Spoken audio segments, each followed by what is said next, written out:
Good evening, everyone, and welcome back to the match here on WWE 2K25. It's time for your weekly dose of Hogan as he takes on Antonio Inoki. Hogan is getting up there now. I realised, looking at the ranking system before this, he is now the third highest amount of matches ever in SWE, only behind Kenny Omega and Malachi Black. This match will put him even with Kenny Omega, and then it'll only be 2 matches behind Malachi Black, which I'm sure he's going to knock out next week in When Worlds Collide as well. But it's not just about the amount of matches you have, it's what you do with them. And really, Hogan has had an absolute shocker of a year. He's trying to turn things around. He's -5 after 17 matches now. Still +9 overall. Still 34th in the rankings, but he'll believe he should be a hell of a lot higher than what he is. And it's just amazing how much of a fall he's had this year. We gave him his own dedicated pay-per-view, and it was absolutely disastrous. He has currently had 16 singles matches, of which he's won 6 and lost 10. And he's had 1 tag team match, which he also lost as well. So, not a great time to be Hogan, but that's the problem, right? I'm giving him all these opportunities to build himself back up, but the issue is a lot of the time he's wrestling some of the best. And it's never going to be guaranteed for him to get the victories. I mean, the Scott Norton one last week, I suppose he was the big favourite for. But this one, he's going up against one of the best wrestlers of all time in the shape of Antonio Inoki, who is struggling in our ranking system, though. He's currently +2 after 19 matches, and those +2 have both come this year. He was doing pretty well up until 2024, until we put him into the G1 Climax, and in the G1 Climax he had 6 matches, he lost 5 of them and won 1, and that has really just ruined his points at this point in time.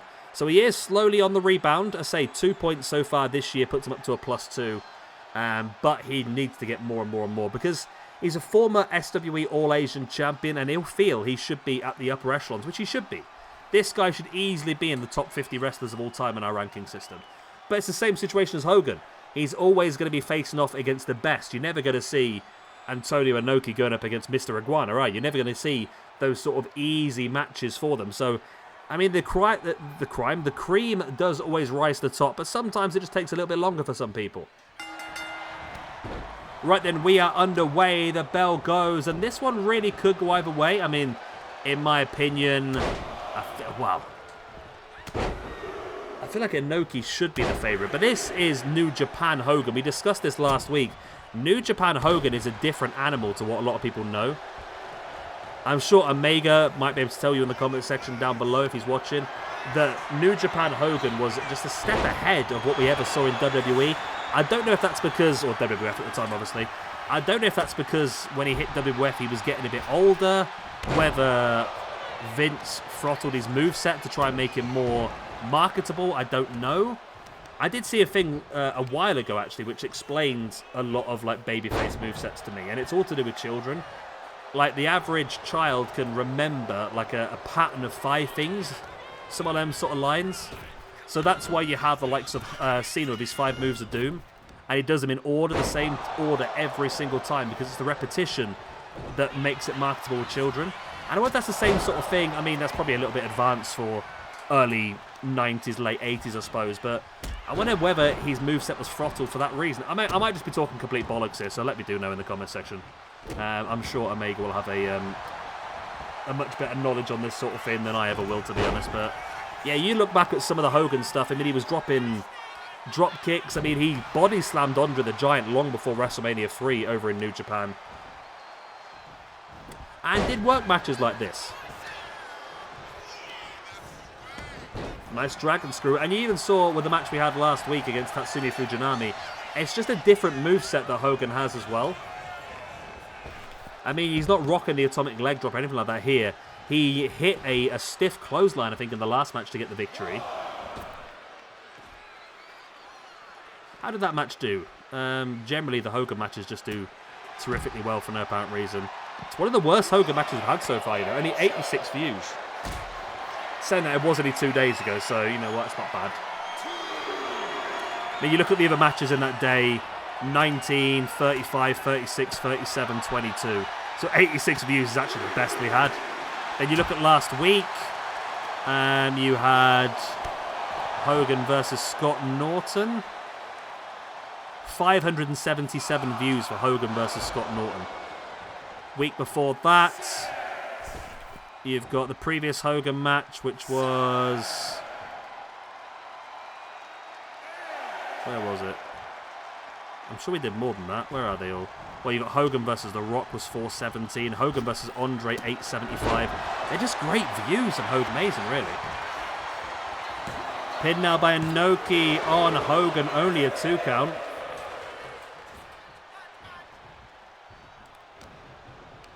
Inoki now sending Hogan off the ropes. Went in for some sort of running attack there. Hogan was able to avoid now in with the Fez press. Yeah, Hogan versus Tatsumi Fujinami is at the second highest video I've got views for the last 2 days. Number 1 is actually the Mystico versus Mascara Dorada versus Dragon Lee versus Titan match from CMLL. Inoki now dropping into the pin on Hogan for the 1. Only a 1 count.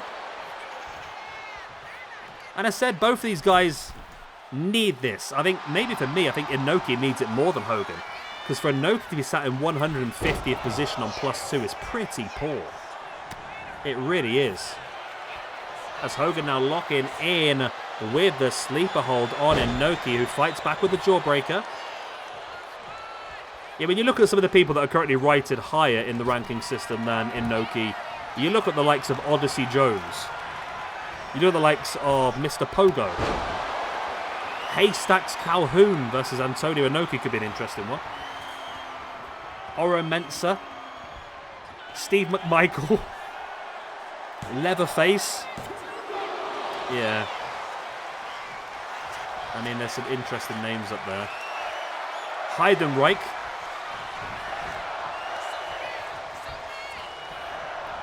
Hogan now sending Inoki over the ropes. Inoki gets brought back in the hard way, flying across the top. Hogan in with the pin. Also, Zandig is higher at the moment than Inoki as well. Only a 2 count. It's getting closer, though. Hogan definitely in control of this one at this point in time. And now Hogan stalking the grounded.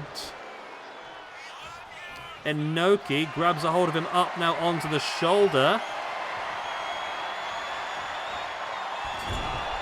Nice, dropping him straight across the jaw on the top rope. And now Hogan looking for that running knee strike in the corner, but Inoki fighting back, got the knees and went for the shoulder block, but Hogan's a big boy. That went nowhere. Inoki ducks underneath Hogan. Over the top he goes. And in with a Hurricanrana takedown. Hogan is flat out on his back. There's the pin for the 1, 2. Oh, it's only a 2 count.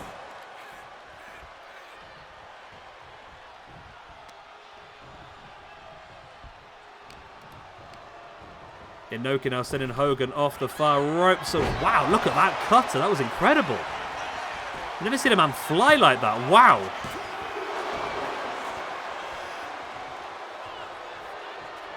That was an incredible cutter, that was. Inoki off the middle rope, dropping the double axe handle to the grounded Hogan. And now Inoki is in control. Drop kick attempted to the side of their head, but Hogan was able to roll out of the way. And Hogan, look at that big boot right to the kneeling Inoki. And another big boot as well. Hogan completely rocked Inoki, now slamming him head first into the mat. Inoki slowly getting back up to his feet in the corner. Hogan spins him around. What is the plan now? Look at that, a big kick into the rope that Inoki's leg was caught up on.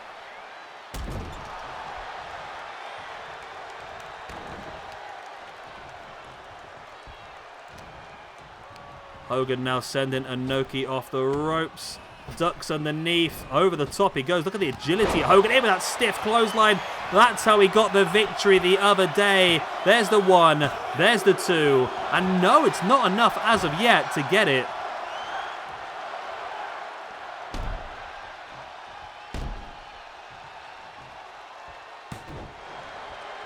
Wow. I'm surprised with that, to be honest. That stiff clothesline is what got Hogan the victory the other day. Inoki fighting Hogan away. He still has the opportunity here.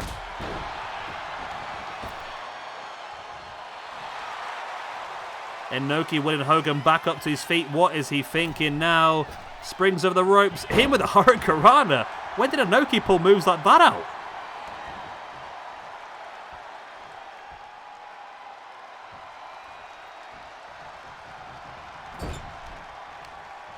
Inoki now sending Hogan straight into the ring post.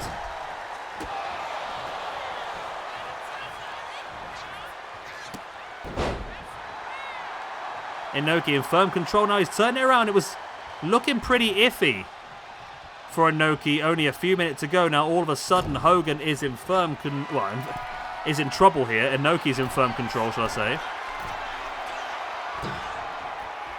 And now from the top, someone's been messing around with Inoki's moveset here, you know. Someone has blatantly been moving around with... What is going on? What's happened to Inoki? When did he just become fucking... What? Why has Inoki just all of a sudden become Kalisto? What is going on? He never had this moveset early in the match. All of a sudden he's just turned into Kalisto. Nice little roll up there by Hogan on Inoki. There's the pin. I might have to change this Inoki because this is mental. I don't know what's happened to him. Where's his moveset come from? He never had this early. He just seemed to have switched mid-match into a different wrestler.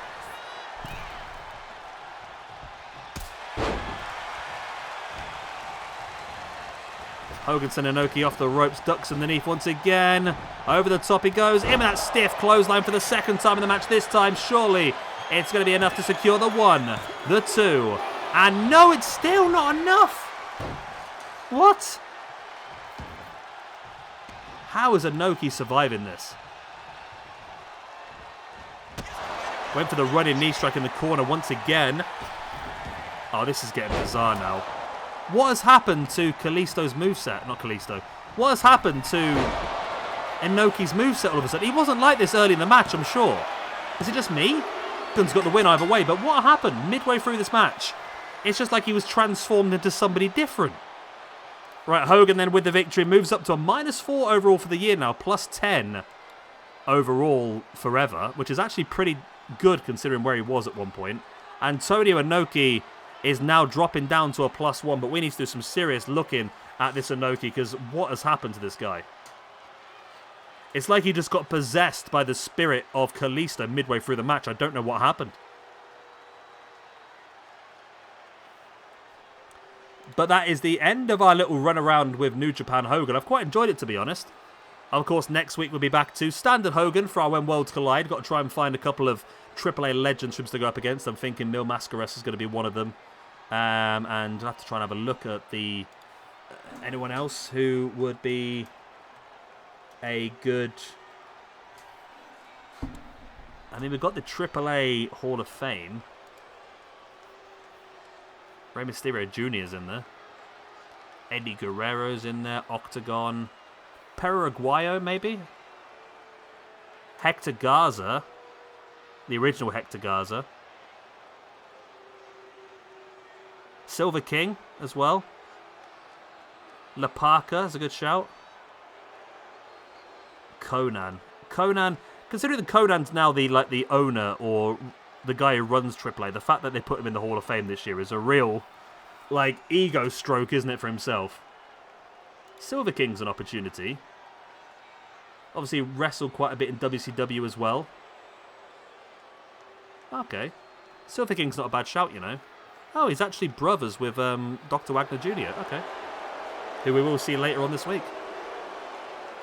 Anyway, I'm going to love you, leave you good night. God bless. I'll be the same. Hopes and prayers for Antonio Inoki to try and find his moveset again. I'll get him fixed by the time we get round to the pay-per-view the weekend, I promise. Either way, I love you all. Good night. God bless. I'll be the same. Thank you very much. That is the end of our 5 matches for the day. Tomorrow, 5 more. Stephanie Vakur, Megan Bain, and Mayo Iwatani in a #1 contendership match for the YouTube Women's Championship. The winner will face Mercedes Moné at the pay-per-view on Sunday. Black Tiger up against Wild Pegasus. If you know, you know. If you don't, you'll find out tomorrow. LIJ, Roosh, Sammy Guevara, and the Beast Mortos take on Dustin Rhodes and the Von Erichs. Nigel McGuinness goes 1-on-1 against William Regal in a first ever time match between those two. And the main event of tomorrow, Mitsuharu Misawa up against CM Punk. Good night.